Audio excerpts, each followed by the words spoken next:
Hey, bon matin tout le monde. Bon matin, bienvenue. Bienvenue si vous êtes sur place. C'est la première fois que vous vous joignez à nous. Si vous êtes en ligne, je ne sais pas si vous avez aimé le petit teaser qu'on a eu pendant la série, la petite swing à la fin, là. C'est la dernière fois qu'on l'entend parce qu'on est à la conclusion ce matin de notre série flambant avec les rencontres qu'on a vues à travers l'Évangile de Luc. Si vous avez manqué la série, ben c'est des portions d'histoires qu'on a vues. Il n'y a pas une construction progressive au travers des différentes histoires qu'on a montées, mais on a voulu comme regarder les différentes, en tout cas, pas toutes les différentes rencontres qu'on voit dans l'Évangile de Luc, mais plusieurs d'entre elles pour qu'on puisse voir comment est-ce que Dieu s'y prend avec différentes personnes dans un moment où il croise des gens sur sa route et puis que finalement, ces gens-là ont eu leur vie transformée, soit à cause d'une guérison, mais aussi à cause de quelque chose qui se produisait dans leur cœur à cause de la foi. Et ce matin, c'est la conclusion, comme j'ai mentionné, et on n'est pas dans l'Évangile de Luc, mais en fait, on est dans le tome 2 de ce que Luc a écrit. Parce que si vous connaissez la Bible, vous savez que, il y a les 4 premiers évangiles et le livre immédiatement après le dernier évangile, c'est celui où Luc a écrit, par exemple, les Actes des apôtres. Qu'est-ce qui s'est passé après quand que Jésus, après sa résurrection, est remonté au ciel? Donc, c'est ça le but des Actes des apôtres. Et la rencontre que j'aimerais qu'on parle ce matin, c'est celle que Dieu veut avoir avec chacun d'entre nous. On a parlé tout au long de la série que Dieu fait toutes choses nouvelles. Il transforme nos vies, transforme les vies des gens qui croisaient. Mais si Jésus est ressuscité et puis qu'il est remonté au ciel, mais de quelle façon est-ce qu'il transforme les vies aujourd'hui s'il est parti? Peut-être qu'inconsciemment, vous avez cette réflexion-là où ce que vous dites, OK, est-ce que c'est un peu comme quand que quelqu'un, mettons, un de nos proches est décédé, mon grand-père ou ma grand-mère, puis OK, il est encore présent dans ma vie parce que je porte en moi son souvenir, puis l'influence qu'il a eue sur moi va continuer de me diriger, puis d'avoir changé ma façon de voir, par exemple, la vie. Est-ce que c'est de cette façon-là que la présence de Jésus transforme encore la vie des gens aujourd'hui? C'est peut-être votre question. Et si justement Jésus est parti puis qu'on l'a vu s'en aller, ce qu'on va voir, ce qu'on va lire dans un instant dans les Actes des apôtres au premier chapitre, de quelle façon est-ce qu'il est présent dans nos vies? Là, quelques années, je me suis fait opérer pour une modification de la mâchoire, là, comme plusieurs ont peut-être déjà eu là, suite à une période d'orthodontie. Là, il y a des fois, il faut replacer qu'est-ce qui ne s'est pas tout à fait bien développé, mettons, dans la structure osseuse. Et après, je pense que ça faisait 2 ans, j'avais des broches. Et puis, ce qui se produisait finalement, c'est que mes dents d'en haut, je vous confie tous mes problèmes personnels. Il y a un but à ça, là. Vous allez comprendre l'idée. C'est que mes dents en haut fermaient en arrière de celles d'en bas. Donc, avec le temps, je m'étais habitué comme ça. Mais ce qu'il fallait faire, le but de l'opération, c'était justement d'amener comme les dents d'en haut comme devant, finalement, les dents d'en bas. Et c'était ça la raison pour laquelle il prenait comme la mâchoire, l'os en haut, puis là, finalement, l'avançait, puis là, il refixait ça. Et puis, ça marchait, comme vous pouvez voir. Mais je me souviens, les tout premiers jours là, où j'avais plus rien en bouche, tout de suite après l'opération, et puis là, je devais manger. C'était vraiment bizarre. J'avais l'air de quelqu'un qui n'avait jamais mangé de sa vie. Parce qu'il n'y a comme plus de repères. Là. Il y avait tellement d'éléments nouveaux suite à cette opération-là que je devais réapprendre à OK, mes dents, ils ferment comment? Ils ferment où? Comment est-ce que je vais réussir comme à bien mastiquer? Mais non seulement ça, pas juste dans la mécanique pour mâcher, mais même dans mon visage. Mon visage avait changé suffisamment pour que même ma propre femme, des fois, ne me reconnaissait pas. Ça avait changé ma physionomie, mes pommettes, mon nez, etc. Puis des fois, elle se tournait, puis comme en une fraction de seconde, elle ne réalisait pas que c'était moi. Il y avait des choses qui avaient été tellement nouvelles, qui avaient été tellement transformées que ça avait changé certains aspects de mon identité, ma façon de manger, ma façon même d'être vu. Et c'est juste une petite portion de ce à quoi, des fois, on peut vivre certaines transformations, certains changements qui font qu'il y a des choses nouvelles qui se passent dans nos vies. Puis, on n'est pas toujours habitué de savoir comment naviguer avec ces nouveaux changements-là. Peut-être que vous avez vécu de ce type de changement-là dans votre vie, comme par exemple, le jour où vous vous êtes marié, bien, le lendemain, il y a quand même un élément nouveau. Où ce que là, on est marié maintenant. Là. Je ne suis plus comme légalement, pas juste légalement, mais aussi dans mon habitude de vie, bien, je ne suis plus célibataire, je suis marié. Ou le moment où peut-être où vous avez eu un enfant, peut-être quand que vous avez sorti de l'hôpital, vous avez, ou peu importe où ce que vous avez accouché, puis là, apporté le bébé dans le foyer, il y a quand même un sentiment il y a quelque chose de nouveau. Il y a quelque chose qui va changer notre façon de vivre. Bien, sur Terre, on a plein de changements comme ça qu'on vit. Et quand on parle du domaine spirituel, que Dieu fait toutes choses nouvelles dans nos vies, dans nos cœurs, bien, ça fait partie des questions que l'on a à savoir, bien, de quelle façon est-ce que Dieu s'y prend? Puis quel impact est-ce que ça a dans ma vie? Mais aussi, de quelle façon est-ce que Dieu, aujourd'hui, va le faire?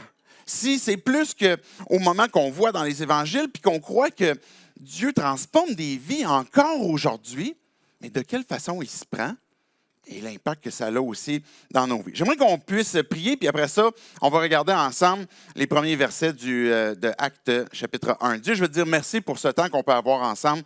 Merci pour cette vérité qu'on s'est rappelée tout au long de cette série, Dieu, à travers l'Évangile que tu nous as laissé par Luc, que tu fais toutes choses nouvelles. Et merci, Dieu, parce qu'il y a des choses qu'on ne peut pas changer nous-mêmes. Il y a des aspects de nos vies dont notre propre cœur, notre propre relation avec toi, qu'on ne peut pas changer, Dieu, si tu n'interviens pas. Et merci que d'avoir eu ce désir-là, puis de vouloir encore aujourd'hui transformer des vies et transformer nos vies. C'est en ton nom, Jésus, qu'on prie ces choses. Amen. Acte 1, on va regarder les 3 premiers versets pour commencer. Cher Théophile, c'est Luc qui est en train d'écrire. Dans mon premier livre, j'ai parlé de tout ce que Jésus a commencé de faire et d'enseigner jusqu'au jour où il a été enlevé au ciel après avoir donné ses ordres par le Saint-Esprit aux apôtres qu'il avait choisis. Après avoir souffert et se présentant à eux vivants et leur en donnant de nombreuses preuves, pendant 40 jours, il se montra à eux et parla de ce qui concerne le royaume de Dieu. Dieu, il fait toutes choses nouvelles par son esprit. Ce qu'on a besoin de comprendre, c'est que la façon que Dieu s'y prend aujourd'hui, c'est par l'Esprit de Christ, l'Esprit de Dieu qui opère encore aujourd'hui de la même façon que Jésus le faisait quand il était sur terre, bien que maintenant son esprit va continuer. Je vais lire les versets tantôt, je vais poursuivre tantôt, mais je voulais commencer avec les 3 premiers versets pour qu'on puisse comprendre que dans le fond, ce que Luc est en train d'écrire, ben, il est en train de s'adresser à un de ses amis, Théophile, qui n'avait probablement pas entendu parler de Jésus. Et puis Luc, qui est un médecin, qui a une forme d'écriture quand même assez précise, apporte des faits. Ce qu'il dit, mettons, dans l'Évangile de Luc au tout début, mais j'ai voulu comme rassembler plusieurs des éléments puis t'apporter comme un résumé concis de qui est Jésus. Bien, Luc est en train de dire à Théophile que dans son premier livre, il a parlé de tout ce que Jésus a commencé de faire et à enseigner. C'est ça l'œuvre de Christ qui a été commencée. À partir du début du plan de Dieu, même quand on lit, par exemple, Genèse, Apocalypse, de Genèse à Apocalypse, mais Genèse, Exode, puis tous les livres de l'Ancien Testament jusqu'à dans le Nouveau Testament, bien, on voit que tout a toujours rapport avec le personnage de Christ. Comment est-ce qu'il est le Rédempteur qui devait venir? Et Luc, il dit, mais quand Jésus est venu, mais je t'ai raconté tout ce qu'il a fait et puis tout ce qu'il a enseigné. Et ce qu'on voit à travers le caractère de Dieu dans ça, à travers Jésus, c'est qu'il ne s'est pas contenté que d'enseigner. Il ne s'est pas contenté que d'être uniquement quelqu'un qui apporte des vérités, à être un chef religieux puis d'apporter des nouvelles philosophies. Mais Luc, il dit bien, voici son œuvre, voici ce qu'il a fait, voici ce qu'il a enseigné. Et les deux vont de pair ensemble, parce que Jésus a été celui qui est venu nous parler du Père, qui est venu nous parler du royaume, mais qui nous a montré aussi en action qu'il est Dieu, qu'il est le Fils de Dieu, puis qu'il est celui qui transforme les vies. Et c'est ça qu'il est en train de montrer à Théophile, que bien, Jésus, voici ce qu'il a fait et voici ce qu'il a enseigné. Il a donné ses ordres aux apôtres par son esprit qui dit dans le but de poursuivre ce que Jésus a commencé. Les premiers versets nous montrent comme quoi qu'il y a une œuvre qui a débuté avec Christ et qu'elle ne s'est pas finie au moment où Jésus est remonté au ciel. Mais dans cette période-là où Luc va dire, Jésus, il est là où il a souffert, il s'est montré ensuite vivant, il est en train de montrer que l'œuvre de Christ, l'œuvre de Dieu, devait passer par la mort pour ensuite ressusciter puis être vivant, pour ensuite remonter au ciel. Et quand que Jésus est remonté au ciel, mais juste avant, bien, c'est la raison pour laquelle il donne ses ordres à ses apôtres pour qu'il y ait une continuité de son œuvre. Et qu'on puisse faire avancer ce que Dieu avait déjà prévu puis que Christ a fait. Et regardez versets 4 et 5, qui vont s'accomplir aussi par l'œuvre de l'Esprit. Verset 4. Alors qu'ils se trouvaient en leur compagnie, il leur recommanda de ne pas s'éloigner de Jérusalem, mais d'attendre ce que le Père avait promis. Ce que je vous ai annoncé, leur dit-il, car Jean a baptisé d'eau, mais vous, dans peu de jours, vous serez baptisés du Saint-Esprit. C'est intéressant parce que le tout premier verset dit « alors qu'ils se trouvaient en leur compagnie ». Certaines traductions vont même mettre « pendant un repas ». Jésus est en train de monter. Je ne sais pas si vous vous souvenez, comme dimanche passé, on avait des baptêmes, puis on voyait comment est-ce que Jésus avait dû comme leur montrer à ses disciples, je suis vraiment moi, là, je ne suis pas comme un esprit, et puis comme apportez-moi quelque chose à manger, je vais vous le montrer. Mais pendant 40 jours, Jésus a passé du temps avec eux, puis leur parlait des réalités du royaume. Et ça montre quand même l'importance de ce à quoi Jésus tenait, là.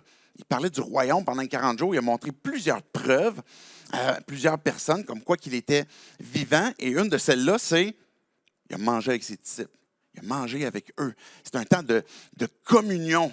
Souvent, là, je fais juste une mini-parenthèse. Des fois, en Église, on cherche à savoir comment je fais pour avoir plus de communion, comment je vais faire pour connecter avec les gens.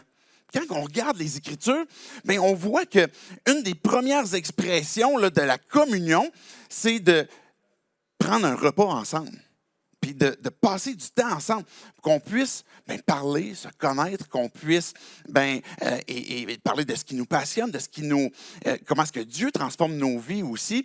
Donc, ça a un élément de communion où on mange ensemble. Mais Jésus, son dernier repas, on l'appelle comme ça parce qu'il a voulu comme manger ce repas-là, puis laisser ses dernières consignes.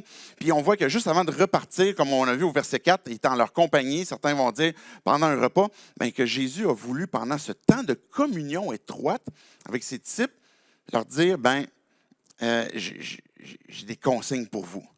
Et Jésus va leur dire, le Père vous a promis quelque chose. Le Père vous a promis le Saint-Esprit. C'est ce que je vous ai annoncé. Dieu, il nous fait cette promesse déjà à ce moment-là que l'Esprit allait venir, puis baptiser. Bon, c'est le fun, parce que la semaine passée, on parlait justement de baptême. Puis si vous avez vu le baptême, bien, on voyait qu'on baptise par immersion complète. Parce qu'il y a l'image dans ça, dans l'immersion, comme quoi que on est mort avec Christ, puis on est ressuscité avec Christ. Et cette image-là bien, montre justement comme quoi que on est submergé. Mais Jésus, ce qu'il va dire, c'est le Saint-Esprit, ça va être celui qui va vous baptiser, qui va vous immerger. Comme au moment où Jésus a commencé son ministère. Si vous avez lu, par exemple, justement l'Évangile de Luc, on voit que très tôt, au chapitre 4, que Jésus, après même avant qu'il est envoyé dans le désert pour être tenté, mais que l'Esprit est avec lui puis le dirige, et que quand il commence son ministère, c'est par le fait qu'il est accompagné de l'Esprit pour faire son ministère. Quand Jésus parle que le Saint-Esprit s'en vient, c'est parce que Dieu fait toutes choses nouvelles encore aujourd'hui par l'Esprit qui nous donne à chacun d'entre nous, qui habite en nous, qui nous transforme, mais qui aussi nous dynamise, nous énergise ou nous immerge de sa présence. Je ne sais pas comment est-ce que vous voyez le Saint-Esprit, comment est-ce que vous l'imaginez. Des fois, il y a comme des fausses compréhensions qu'on pourrait avoir. Un peu comme, c'est un personnage mystique, c'est un peu comme Quand le Saint-Esprit se manifeste, c'est parce qu'il doit y avoir un brouillard, une espèce de fumée, je ne sais pas. C'est peut-être comme une force, peut-être, qui la force de Dieu, c'est peut-être impersonnel. Le Saint-Esprit est réellement une personne. Et on l'appelle l'Esprit de Christ. Parce que le Saint-Esprit, le Fils et le Père forment cette Trinité qu'on a déjà parlé dans une autre série, et que le Saint-Esprit est celui qui a une volonté, celui qui te parle, et que peut-être même actuellement, tu es à la recherche de découvrir Dieu, tu veux comprendre un peu qui il est, tu veux comprendre un peu le christianisme, mais le Saint-Esprit, qui est Dieu, est celui qui vient te parler de différentes façons. Il va venir parler à ton cœur. Il va venir peut-être te rappeler certaines choses. Il va peut-être t'amener à prendre conscience de certaines situations que tu vis et qui vont t'amener à réfléchir. Puis on ne va pas toujours l'identifier au Saint-Esprit parce qu'on va se dire des fois, c'est juste comme, c'est mes propres pensées. Mais Dieu, il vient nous parler. L'Esprit rend témoignage à notre esprit que nous sommes enfants de Dieu, que la Bible nous dit. Donc, l'esprit, la partie de notre être dans laquelle il va vouloir communier principalement, mais va être notre esprit. Fait qu'il il va vouloir nous convaincre. Par exemple, Jésus disait de péché, de justice, de jugement, pour qu'on puisse comprendre c'est quoi que Dieu il veut de nos vies. Parce qu'il veut transformer nos vies. Parce que Dieu ne se contente pas uniquement de nous enseigner, puis de nous donner des nouvelles connaissances, puis des nouvelles vérités, mais il veut faire quelque chose aussi dans nos vies. Et le Saint-Esprit est celui qui vient et qui habite en dedans de chaque croyant qui a placé sa foi en Christ, qui a cru que j'avais besoin d'un Rédempteur, parce que je suis séparé de Dieu à cause de mes péchés. Et que j'ai besoin de me repentir, puis que je vais saisir la grâce de Dieu parce que je ne peux rien faire de par moi-même, parce que je suis coupable, j'ai besoin d'obtenir la justice qui vient de Dieu, puis que ce que Christ a fait quand on a parlé justement de son œuvre, qu'il est mort, qu'il est ressuscité, mais c'est à cause de ça maintenant que je peux être réconcilié avec Dieu. Et à ce moment-là, quand que j'ai la foi en moi, puis que je décide de dire, Dieu, je saisis ta grâce pour obtenir le pardon de mes péchés, puis je me repens, je choisis aussi de me faire baptiser pour m'identifier à toi. Le Saint-Esprit, à ce moment-là, vient dans ton cœur. Il vient dans ta vie et puis il va te transformer. C'est ce qu'on appelle la nouvelle naissance. C'est ce qu'on appelle être régénéré. Et ça, c'est la réalité de tous les croyants. Il n'y a rien que tu dois forcer, que tu dois faire. Il n'y a aucune procédure pour comme maintenant je veux obtenir le Saint-Esprit. Bien, c'est ce qui se produit quand on se repent et que l'Esprit de Dieu vient transformer nos vies. Il vient faire toutes choses nouvelles en un instant. Puis ça, des fois, on n'est pas toujours conscient que tout a changé. Parce que des fois, on va se repentir, on va placer notre foi en Dieu, puis on va dire, mais comment ça se fait que je manque encore? Comment ça se fait que je fais encore des péchés? Comment ça se fait que j'ai encore des fois envie de retourner vers des vieux patterns? Et cette nouvelle identité que Dieu nous donne, quand il nous pardonne complètement et parfaitement, c'est parce que lui nous a donné sa justice, parce que lui nous a donné son pardon. Et à partir de ce point-là, va se poursuivre aussi une marche où l'Esprit de Dieu qui vit en nous va venir transformer nos vies. Il y a des choses, des fois, qu'on a besoin d'abandonner, qu'on devrait comme arrêter de faire, puis on n'en est même pas conscient. Il y a des péchés que l'on fait en abondance, je vais le dire comme ça, des péchés qu'on fait en abondance, puis on n'en est même pas conscient. Puis, dans le temps que Dieu a prévu, la façon qu'il a prévu, l'Esprit Saint vient parler à notre cœur. Puis là, il vient nous amener à réaliser de quoi. Puis, hey, je réalise que ça, non seulement c'est contre Dieu ce qu'il veut, mais je réalise que ça me détruit aussi. J'ai besoin que Dieu me sauve de ça aussi. Pas pour devenir son enfant, parce que je suis déjà son enfant, mais parce que Dieu est en train de me faire grandir. Et ce que l'Esprit fait dans ce temps-là, c'est qu'il me rappelle, Christ est mort pour toi, pour chacun de tes péchés. Tout est payé, tout est accompli. La bénédiction est avec toi. Tu es son enfant. Mais qu'à partir du moment où ce que tu marches, qu'on appelle cette sanctification, mais ce même message qu'on appelle l'Évangile, qui nous a permis d'entrer dans la relation avec Dieu puis d'être sauvé, de devenir son enfant, mais ce même message-là est celui aussi qui nous transforme puis qui nous sanctifie. On va dire des fois que c'est l'ABC pour devenir croyant, mais c'est plutôt le A à Z, même pour la marche chrétienne. Et ça, c'est par la puissance de l'Esprit qu'on est capable d'avoir ces vies qui sont transformées encore aujourd'hui. Parce que l'Esprit est présent et puis se manifeste dans nos vies et a ce désir de nous immerger. Fait que je disais tantôt que l'Esprit, c'est une réelle personne qui te parle. Il parle, il écoute, il console, il nous accompagne. On l'appelle le consolateur, celui qui est le paraclète, celui qui est à côté de nous et puis qui chemine avec nous, qui nous amène plutôt à cheminer. Il agit, il travaille. Et ça, ce n'est pas une force indéfinie, mystique. C'est réellement une personne qui s'investit dans nos vies. Comme le chirurgien qui s'est investi pendant un certain temps pour m'opérer, pour transformer cet aspect-là qui me rendait la vie difficile, puis qui a transformé ma façon de manger, puis même ma façon d'être vu. Ben, le Saint-Esprit fait aussi ce travail-là qui est une réelle personne, qui connaît avec quoi on lutte. Il connaît c'est quoi qu'on a de besoin. Il sait exactement le moment aussi qu'on a besoin. Et nous, de notre côté, ce qu'on a besoin de faire, c'est confiance. Dire, Dieu, je veux te voir agir dans ma vie. Parce que mon plus grand désir, c'est que tu sois glorifié par la façon que tu transformes ma vie. Je vais juste lire le début du verset 8 pour compléter cette portion-là concernant le Saint-Esprit. Mais vous recevrez une puissance lorsque le Saint-Esprit viendra sur vous. Le Saint-Esprit, certainement qu'il est associé à la puissance. Et il n'est pas une puissance, mais la puissance de Dieu est dégagée à travers sa présence dans nos vies. Et le Saint-Esprit, quand il dit « vous recevrez le Saint-Esprit », qui est cette part où, on reçoit l'Esprit, on est transformé, mais en tant que croyant, à partir du moment qu'on est chrétien, la responsabilité que l'on a, c'est de tout mettre en disposition pour qu'on puisse être rempli de son Esprit. Vous me suivez? Parce que c'est ça qu'il va dire dans Éphésiens, par exemple, soyez, vous enivrez pas de vin, parce que ça conduit à la débauche, mais soyez au contraire remplis de son esprit. Vous entretenant, par exemple, par des psaumes, par des hymnes, par des cantiques spirituels, etc., chantant, célébrant. Bien, tout ça fait en sorte que ça nous permet d'être remplis de son esprit.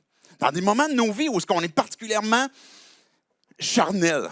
C'est comme, je suis irrité facilement. Là. Je suis dans mon auto, puis comme tout le monde me tape ses nerfs. Je vais chez Costco, mais tout le monde me tape ses nerfs. Mais ça, c'est habituel pour moi, là, chez Costco, en tout cas. Là. Mais bref, on a certaines choses qui, dans nos vies, viennent nous irriter, et puis qu'on est charnel. Maintenant, on peut être bête, on peut être brusque avec nos enfants, avec notre conjoint, avec peu importe qui. Et là, ben, je contrôle plus. Là. Je suis en train de devenir comme, il y a des choses qui m'irritent, etc. Et Dieu me dit, ben, remplis-toi de son esprit. Mets en place ce qui est nécessaire pour que l'Esprit de Dieu puisse te remplir. Et ça, c'est l'œuvre de l'Esprit. C'est un peu comme l'image de, si vous connaissez l'histoire de Élie, à un moment donné, avec les prophètes de Baal, qui est comme, il fait un autel, puis il va dire au peuple, ben Dieu va répondre avec le feu, en faisant tomber le feu du ciel. Ben, je vous épargne les détails de l'histoire, mais le mieux que nous, on peut faire, c'est comme Élie, c'est de bâtir l'autel, de mettre ce qu'il faut qu'il soit en place pour que Dieu fasse son œuvre. On a besoin d'obéir à cet aspect-là, mais ensuite, le reste appartient à Dieu. C'est lui qui fait tomber le feu du ciel. C'est lui qui manifeste sa présence. C'est son esprit, quand il vient en nous, qui nous remplit, bien que là, tout d'un coup, si on n'est pas capable de nous-mêmes résister à la chair, bien Dieu va nous aider à transformer ces aspects-là de nos vies. Et au quotidien, dans chaque aspect de nos vies, et qu'on a besoin de lui faire confiance, de vous recevrez le Saint-Esprit qui va manifester sa puissance quand il va venir sur vous, où on va être immergé, où on va avoir ce ministère comme ce que Jésus a eu aussi. Et la puissance de son esprit, ce qu'elle va produire, bien, on voit à travers les Écritures que la puissance de l'esprit fait premièrement une conviction profonde dans nos propres cœurs.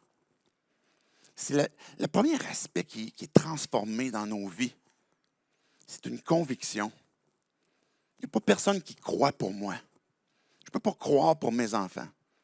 Je ne peux pas croire pour ma blonde ou mon chum. Même si je voudrais comme les amener à comprendre, à goûter, etc. Mais la puissance de l'esprit est capable de renverser des raisonnements humains, renverser des choses qui sont dans nos cœurs, qu'on n'a pas envie d'arrêter de croire, parce qu'elle nous rassure à une certaine portion, à une certaine mesure.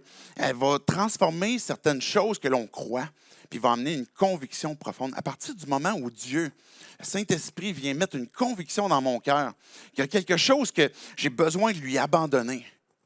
Mais quand c'est une conviction qui vient de Dieu, il n'y a rien qui peut renverser ça. Dieu, il vient placer un appel sur ton cœur, placer un rêve, quelque chose ce à quoi il t'appelle puis qui te demande de t'investir puis de te diriger vers ça.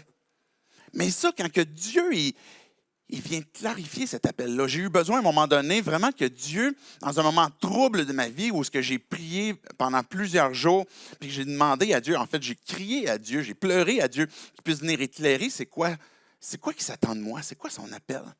Et quand Dieu a fait ça, il n'y a plus personne qui aurait pu me dire « Hey, non, David, c'est pas ça. » J'étais une profonde conviction parce que Dieu m'avait parlé, parce que Dieu avait placé une conviction sur mon cœur.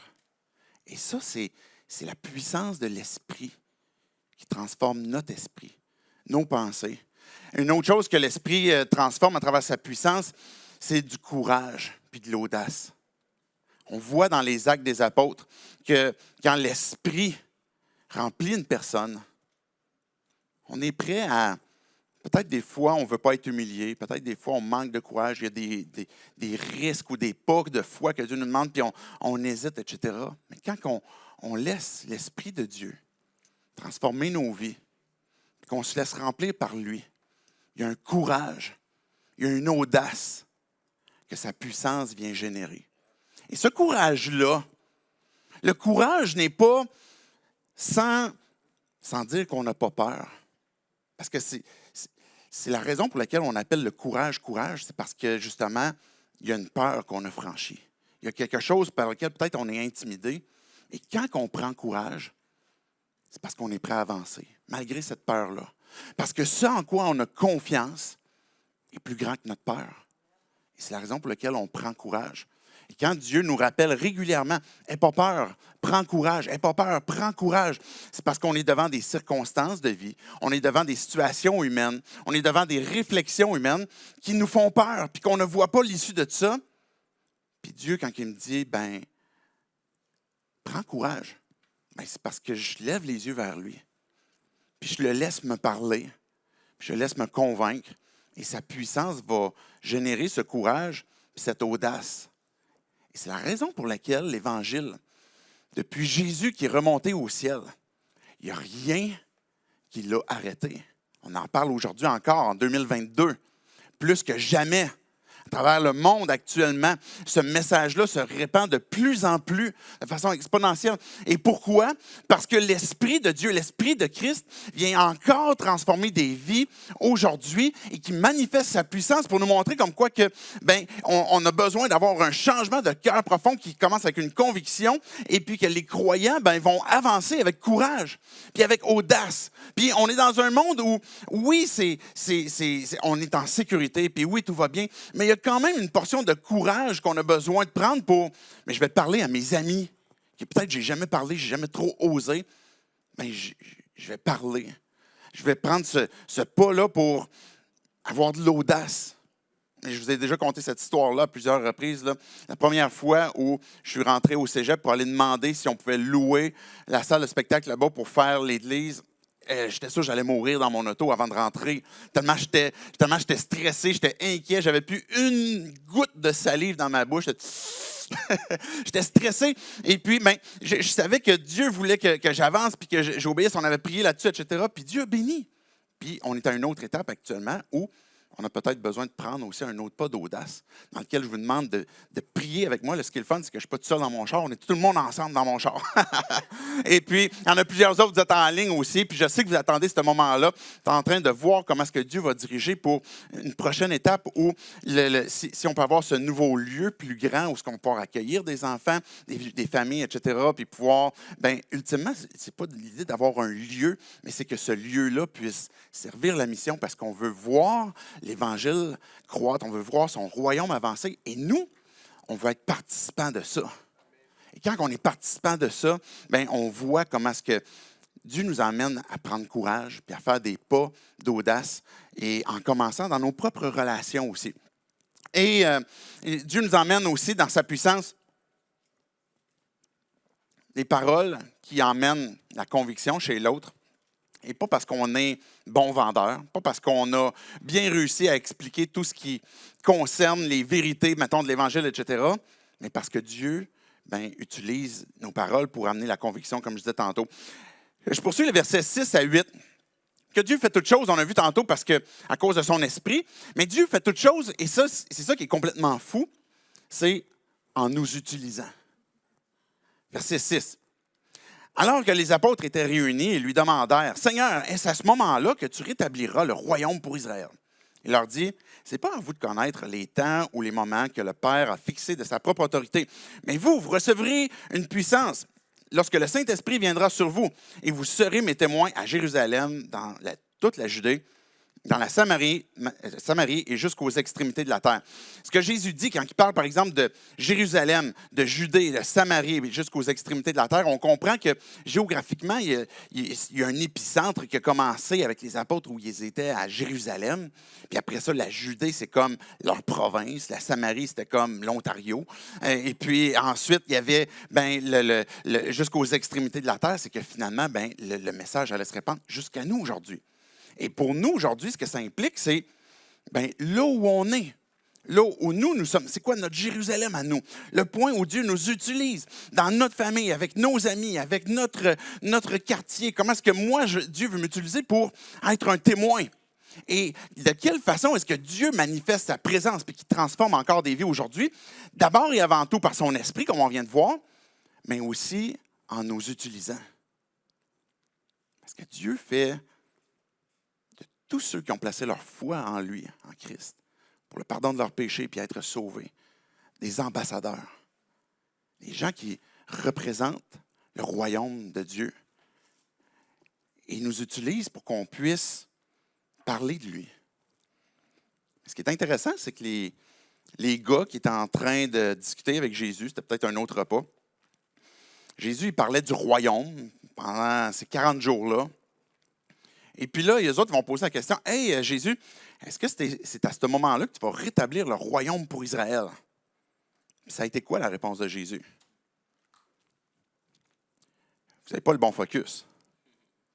Vous vous questionnez sur des choses que ce n'est pas à vous de décider. Ce n'est pas à vous même de savoir. Jésus ne les a pas corrigés sur le contenu de leur présomption dans la question, est-ce que tu vas rétablir Israël, etc. Jésus n'a même pas corrigé ça. Tout ce qu'il a corrigé, c'est, les gars, ce n'est pas le bon focus. Vous vous questionnez sur des choses qui ne sont pas qui sont pas importantes, mais qui ne sont pas le mandat que je vous laisse, que je vous ai donné. Jésus, il va dénoncer la distraction. Et nous, on est régulièrement aussi distraits par différentes choses. Dieu veut nous utiliser. Et peut-être que nous aussi, on a besoin des fois de comprendre que je ne suis peut-être pas en train de mener le bon combat de la foi. Ou je veux voir le royaume de Dieu s'exprimer dans ma vie, mais aussi par ma vie. Et oui, il y a des questions qu'on peut voir. Évidemment, il y a des aspects théologiques, doctrinaux qu'on peut étudier à travers les Écritures, qu'on peut se questionner pour essayer de voir. Mais le focus que Dieu nous demande, ce pourquoi il veut qu'on place nos pensées, c'est sa mission. Ce pourquoi il était venu, puis ce pourquoi il est en train de nous mobiliser aussi. Parce que l'Esprit de Christ qui vient vivre en dedans de chaque croyant fait en sorte que ensemble, on est ce qu'on appelle le corps de Christ. et on est des frères, des sœurs, et l'Esprit nous utilise, nous place dans différentes fonctions dans le corps, mais ultimement, on est le corps de Christ. Et le corps de Christ, de la même façon que Jésus faisait son œuvre, ben, nous aussi, on poursuit l'œuvre que Christ a commencée parce qu'on est son corps et qu'on veut se focusser sur ce pourquoi il nous a mandatés, être des témoins. Puis là, vous dites peut-être, OK, ça veut dire quoi être un témoin? Maintenant, je dois faire quoi pour évangéliser? Il faut que je fasse quoi? Puis souvent, on va se disqualifier nous-mêmes parce qu'on va se dire, ben, j'ai pas assez de connaissances. Je ne connais pas assez d'apologétique, la défense de la foi. Pourquoi est-ce que je crois, par exemple, à la création, puis que j'endosse pas, mettons, une évolution dépourvue, mettons, de toute intervention divine? Pourquoi est-ce que je crois que Jésus est venu, il est mort, il est ressuscité, puis qu'il vit encore aujourd'hui, puis comment est-ce que je vais débattre ça? Puis là, on va se disqualifier parce qu'on va se dire, j'ai pas assez de connaissances. Je ne connais pas assez la Bible, je ne connais pas assez mon apologétique, je ne connais peut-être pas assez les différentes règles religieuses, et puis je ne suis pas dans l'élite religieuse, je ne suis pas une bonne personne pour le faire. Et là, on pourrait penser qu'on est disqualifié pour le faire, et c'est ça qui est spécial, c'est que Dieu nous utilise, peu importe qui nous sommes, peu importe notre arrière-plan, peu importe notre langage. Vous souvenez-vous qu'est-ce qu'on disait de Pierre quand on l'a reconnu sur le bord du feu, pendant la Passion, que Jésus avait été arrêté? Hey, je te reconnais, toi, à cause de ton langage. Tu es un pécheur, là, ça paraît de la façon que tu parles. Ça paraît que tu viens de la Galilée. Bien, peut-être que ces gars-là, les apôtres, plusieurs d'entre eux, n'avaient pas toute cette connaissance-là. Et pourtant, Jésus, il dit, bien, c'est le mandat que je vous donne. Puis qu'il y a l'Esprit qui va venir. Puis vous immerger, vous baptiser. Ça va être pour que vous puissiez poursuivre cette mission-là. Puis qu'on a besoin de comprendre que c'est le mandat que Dieu nous donne, indépendamment de ce qu'on croit être capable ou pas.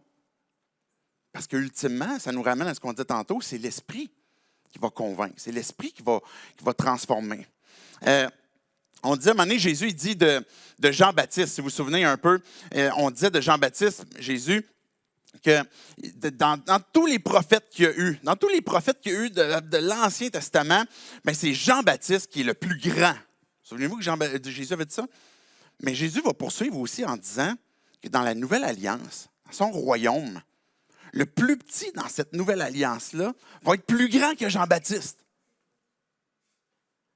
Même dans ce que je manque, puis dans ce que je n'ai pas réussi, puis même peut-être dans mes mauvais coups, les choses que j'ai manquées, mais Dieu peut quand même m'utiliser. Il veut quand même m'utiliser pour être un témoin. Et ce n'est pas une question de est-ce que je suis assez digne, mais plutôt est-ce que je vais obéir à ce que Dieu me demande, puis avoir la foi pour partager, puis montrer qu'est-ce que Dieu fait dans ma vie. De quoi êtes-vous témoin? Qu'est-ce que Dieu fait dans vos vies? Qu'est-ce que Dieu fait dans vos cœurs? De quelle façon est-ce que Dieu est en train de vous transformer? De quelle façon, même peut-être dans vos luttes que vous avez actuellement, que Dieu est en train de vous changer?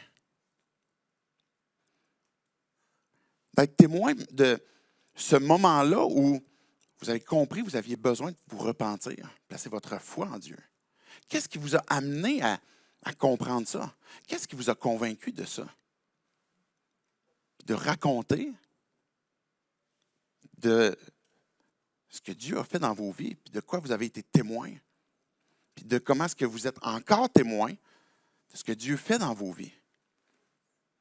Et Jésus il dit, vous serez mes témoins à partir de Jérusalem, dans ta famille, à ton travail, dans tes différentes relations, puis dans ta Judée, dans ta province, puis jusqu'aux extrémités de la terre. Je conclus avec les derniers versets, versets 9 à 11. Après avoir dit cela, il s'éleva dans les airs pendant qu'il les regardait, et il y eut une nuée le cacha à leurs yeux. Et comme ils avaient les regards fixés vers le ciel pendant qu'ils s'en allaient, deux hommes habillés de blanc leur apparurent et dirent, « Hommes de Galilée, pourquoi restez-vous à regarder le ciel? C'est Jésus qui a été enlevé au ciel, du milieu de vous reviendra de la même manière que vous l'avez vu aller au ciel. » Je veux prendre une seconde, là, ça va être plus qu'une seconde, mais je veux prendre quelques secondes de plus qu'une seconde pour vous expliquer c'est quoi l'ascension. Parce qu'on pourrait penser que, OK, là, Jésus, il monte, on a tout un petit peu un scénario dans notre tête, il y a une nuée qui apparaît, Jésus, comme on le voit, comme de plus en plus petit parce qu'il est en train de s'en aller, les disciples, ils sont là, ils ont tous les sourcils dans le milieu du front, puis c'est comme, hey, qu'est-ce qui se passe? Il est en train vraiment de s'en aller. Puis là, ben, il s'en va, puis là, il regarde, puis là, il y a deux anges qui sont obligés de venir pour leur dire comme, hey, les gars, leur fermez votre bouche, là. Puis comme maintenant, de la même façon que vous avez vu Jésus aller au ciel, il va revenir aussi. Mais en attendant, allez faire cette mission que Dieu donne, que Dieu vous a donnée. Quand on imagine justement ce moment où ce que Jésus s'en va, mais c'est peut-être là notre question que, mais comment Jésus transforme des vies encore aujourd'hui s'il est parti? Jésus il dit, je vais vous préparer une place pour que, en fait, que là où je sois, vous y soyez aussi. En Jean 14, c'est ça qu'il va dire. C'est là qu'on voit qu'il y a un seul chemin qui mène à Dieu, ben c'est Christ. Il est le chemin, la vérité, la vie. Fait que là, ben, s'il est parti pour faire une place pour qu'on soit avec lui, mais pourquoi il s'en va? Si dans la prière qu'on appelle la prière sacerdotale, dans le chapitre 17, Jésus va avoir une prière où il va parler à son Père, puis il va dire, mais je te prie, dans le fond, ma prière, c'est que là où je sois, puis que comme moi et toi, on est un, mais qu'eux aussi puissent être un avec nous pour que nous soyons un, puis qu'il y ait cette unité-là. Mais pourquoi est-ce que Jésus s'en va s'il veut qu'on soit un? Je suis avec vous tous les jours jusqu'à la fin du monde, que Jésus disait, puis là, il est en train de s'en aller. Le mot ascension ici est plus que il s'en va, il est en train d'aller faire comme un voyage à travers l'espace, puis il s'en va, il est parti dans le ciel, puis il est allé habiter à quelque part sur une autre planète. C'est pas ça. C'est pas ça. Mais ce mot ascension évoque l'idée d'un roi qui est en train de monter en direction de son trône pour aller s'asseoir. Ce que Jésus est en train de faire. Et quand, que, par exemple, Marie, je recule dans le temps, là, après la résurrection, Marie, elle vient, puis elle touche Jésus, puis elle s'agrippe à elle, puis là, Jésus dit comme, retiens-moi pas ou touche-moi pas. Des fois, on pourrait penser encore à tort que, comme, il ne fallait pas qu'elle touche Jésus. Mais l'idée, littéralement, que ce qu'on comprend, c'est que elle veut le retenir. C'est comme, maintenant que tu es ressuscité, tu t'en vas plus nulle part, je te tiens. Puis Jésus, il dit, retiens-moi pas. Parce qu'il faut que je sois plus dans un lieu physique présent, mais je dois remonter sur le trône pour exercer mon autorité et ma royauté. Pendant 40 jours, Jésus leur a parlé du royaume, leur a montré comme quoi que tout ce qui est accompli, c'est pour que Jésus, dans son ascension, il va aller s'asseoir à la droite de Dieu. C'est ce qu'on voit dans Éphésiens, par exemple. Et c'est ça l'ascension. Et c'est la raison pour laquelle Jésus transforme des vies encore aujourd'hui. Parce qu'il est plus présent que jamais. Parce qu'il n'est plus dans un lieu limité comme au temps qu'il est venu au moment des évangiles, mais il est dans on essaie d'expliquer le monde spirituel. Un jour, Jésus va nous l'expliquer comme avec plus de détails que ce que je suis capable de faire. Mais là où Jésus est, ce n'est pas ailleurs, plus loin dans l'espace, sur une autre planète, mais dans ce monde spirituel où il est présent avec nous. Ou quand il nous parle de « je veux qu'on soit un, puis qu'on soit connectés ensemble, puis que je vis en eux », bien c'est ça qui est en train de se produire. Et que Christ règne. Qu'il règne sur nos vies, qu'il règne sur nos cœurs, qu'il règne sur notre monde. Et que rien ne va pouvoir retenir le progrès de l'Église. Parce que c'est ça que Jésus a dit. Il n'y a rien qui va ralentir le progrès de l'Église, sans même que ce soit les portes de l'enfer. L'ascension, c'est ce moment où Jésus est allé sur son trône et l'implication que ça a sur nos vies, c'est une communion intime que chacun d'entre nous, on peut avoir avec Christ. Que chacun d'entre nous, on peut le connaître. Il va se faire connaître avec nous. Il y a une intimité qui se développe avec lui. De façon spirituelle, à travers la lecture de sa parole, à travers la prière, on va lui parler, on va être avec lui, il nous accompagne, il va nous rassurer. C'est l'Esprit de Christ qui va se manifester aussi, mais Christ est là, puis on a cette cette communion avec lui aussi. Et une autre implication que l'ascension, le fait que Christ soit en train de régner présentement, mais révèle aussi la puissance de Christ dans ma vie. Que si Christ est le roi, et il l'est, et que je l'appelle maître, il a toute autorité sur ma vie, sur notre monde. Et cette autorité-là implique aussi le fait qu'il a la puissance nécessaire pour exercer tout ce qu'il faut pour que ma vie soit encore transformée. Que ma vie puisse être renouvelée, puis que je puisse lui ressembler de plus en plus selon ce que Dieu a prévu. Je vais inviter les musiciens à s'avancer pour la fin.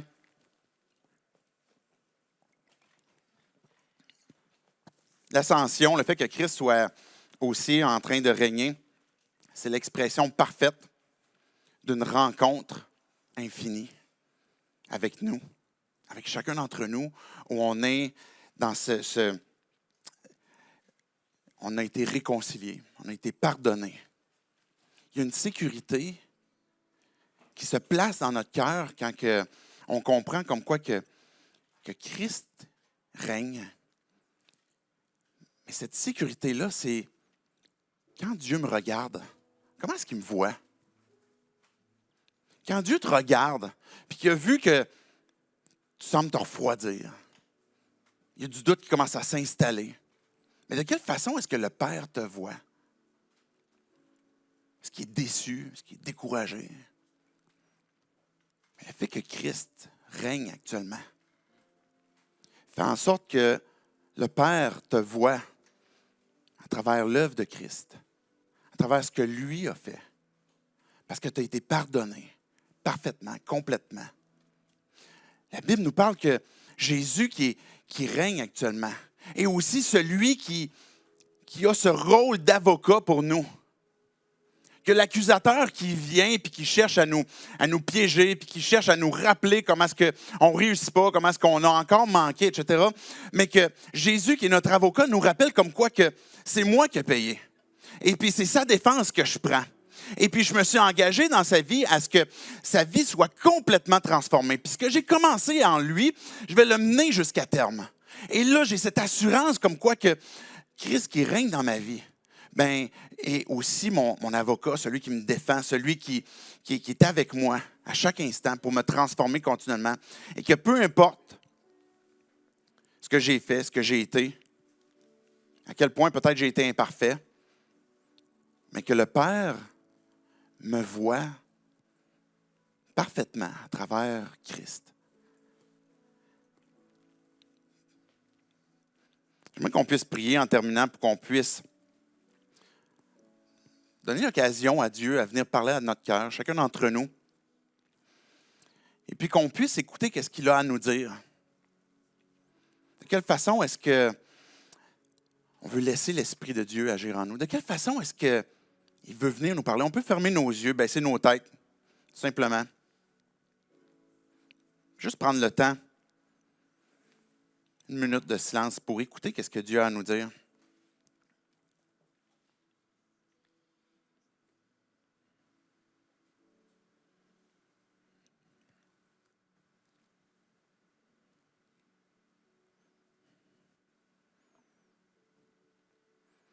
Qu'est-ce que Dieu te demande de lui abandonner pour lui faire confiance?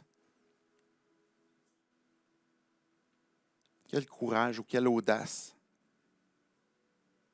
il veut générer en toi?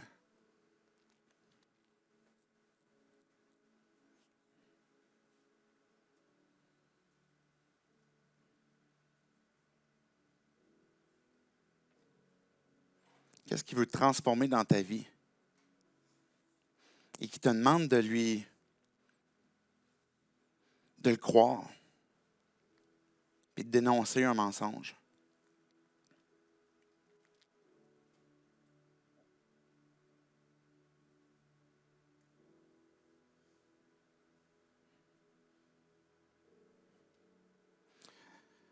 Dieu, on veut t'abandonner nos cœurs, nos pensées. Chacun d'entre nous, Dieu, tu nous connais, tu sais là où on est rendu dans notre marche avec toi. Tu sais c'est quoi qu'on a besoin, Esprit Saint, de comprendre, de savoir pour que tu puisses te faire confiance pour ce prochain pas que tu nous demandes de faire. Tu es un Dieu qui est patient, qui est bon, qui aime pardonner, qui sauve, qui transforme. Les choses anciennes sont passées. Voici, toutes choses sont devenues nouvelles. Que tu nous rappelles, Dieu, à travers ta parole, en plaçant notre confiance en toi, puis en t'abandonnant nos vies. Esprit Saint, tu veux nous utiliser pour être des témoins. Même si toute la transformation n'est pas complétée encore, tu veux nous utiliser puissamment. Puis Dieu, on veut t'obéir, on veut te suivre, on veut arrêter de craindre. On veut arrêter de se laisser intimider par ce que les autres vont penser, que ce soit la crainte des hommes. Mais Dieu, tu as tellement sacrifié pour nous donner ta vie. Rappelle-nous cette vérité pour qu'on puisse découvrir cette nouvelle motivation que tu nous as aimé le premier. C'est la raison pour laquelle je veux vivre pour toi, puis que je veux parler de toi, parce que tu es présent dans ma vie. Dieu reçoit toute gloire, tout honneur, parce que c'est toi qui es l'artiste, c'est toi qui es l'artisan, c'est toi qui crée, c'est toi qui rends la vie dans les aspects de notre être qui est mort. Dieu, viens bénir ton Église, viens nous transformer. Esprit Saint, viens réveiller chacun d'entre nous. Pour que ton Église puisse se mobiliser, qu'on puisse avoir ce bon focus auquel tu nous appelles, Jésus, à avoir. De voir ton œuvre avancer, de voir ta mission et de voir ton Église grandir aussi. Et d'avoir cette communion au sein de l'Église tout en participant à cette mission. Parce qu'on est ton corps, parce que tu nous utilises. Et merci de nous utiliser. Et c'est en ton nom, Jésus, qu'on prie ces choses. Amen.